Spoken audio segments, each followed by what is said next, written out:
We've been talking about nothing but Corona all week. And there is other stuff happening.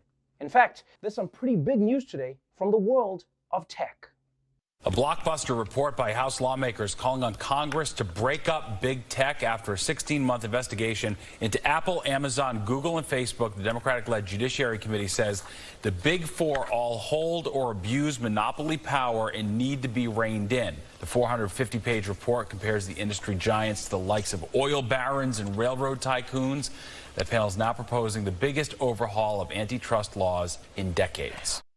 That's right. A major House investigation is recommending that the big tech companies have become powerful monopolies, and so they should be broken up.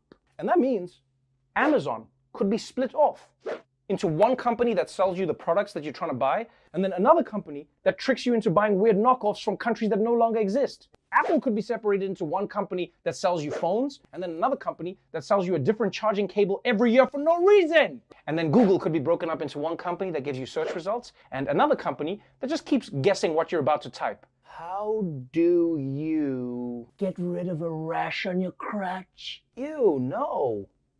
Install a ceiling fan when you have a rash on your crotch.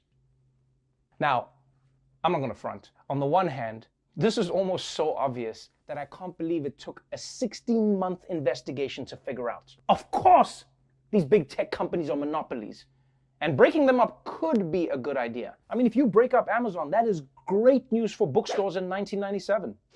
On the other hand, the only reason these companies have gotten so big is because people love using them. So Congress might want to be careful about how far they take this thing. Good news, everybody.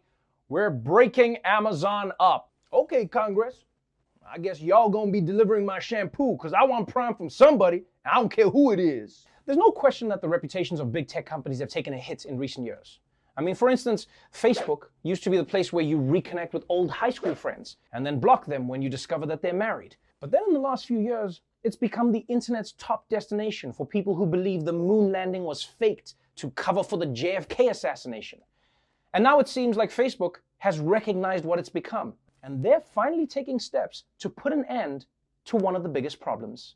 Facebook says it is now removing all accounts associated with the right-wing conspiracy movement known as QAnon. Those accounts have become hubs for wild internet rumors and disinformation campaigns. Now it says it's removing all QAnon accounts on both Facebook and Instagram. It's a serious blow to the QAnon internet conspiracy campaign that most Americans would say sounds completely crazy. That big-name Democrats, Hollywood stars, and the mega-rich are actually child trafficking pedophiles who kill children in satanic rituals.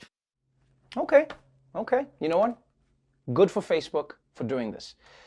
Although part of me is a little worried that it's too little too late. I mean, Facebook is like that bar that decides to hire a bouncer after its 123rd stabbing. Because people, QAnon has become so widespread that basically every Facebook group right now is a QAnon group. Even your grandma's knitting group is like, today we're learning a new needlepoint pattern. Do you like it? Now, of course, for QAnon followers, this whole thing is just going to reinforce their belief that big tech is censoring them because they're also in on the conspiracy, which is ridiculous. No one at Facebook is eating babies, okay?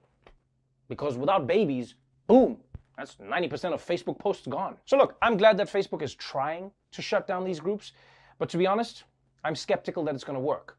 Because when it comes to monitoring content on their platform, they don't exactly have the best track record. Facebook apparently thinks this ad is too risque for its users. Gaze Speed Company in Canada got this notification about its onions. According to Facebook, the placement of the vegetable was overtly sexual.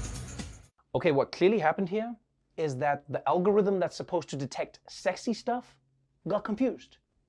Or who knows? Maybe it did it on purpose. In which case, who are we to shame it? Love who you love, algorithm. You don't let the people judge you. But this is why you need an actual human involved in these decisions. Because no human would think an onion is sexy. Like, have you seen an onion?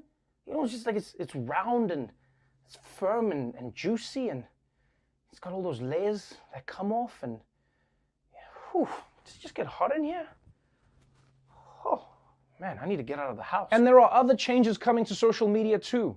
For example, Instagram. You know, the app that you use for stalking your Tinder dates?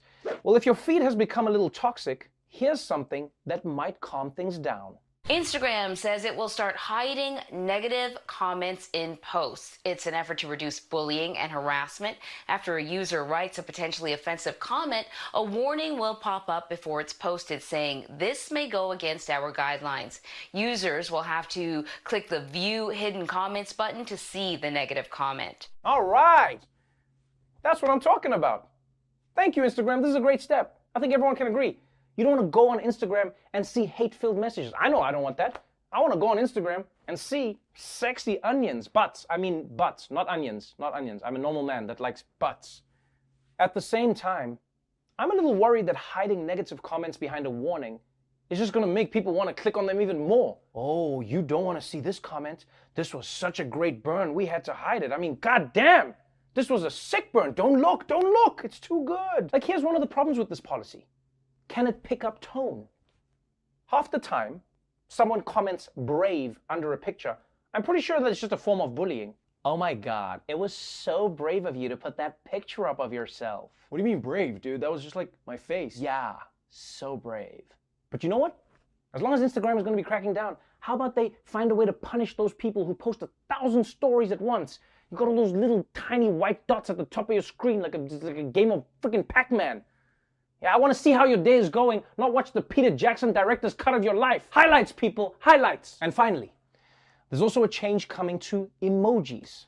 And this one is all about keeping up with the coronavirus. Something to leave you with a smile today. Apple is upgrading its mask emoji. This new masked emoji covers a smile. So the facial feature matches the smiley emoji. The old mask had just 2 slits for eyes. Apple has not commented on why it upgraded the design to the one that now has a little bit more cheerful disposition. Yes, they now have an emoji for people who are happy to be wearing a mask. And what's also cool is that they have an emoji for people who protest masks because they love freedom.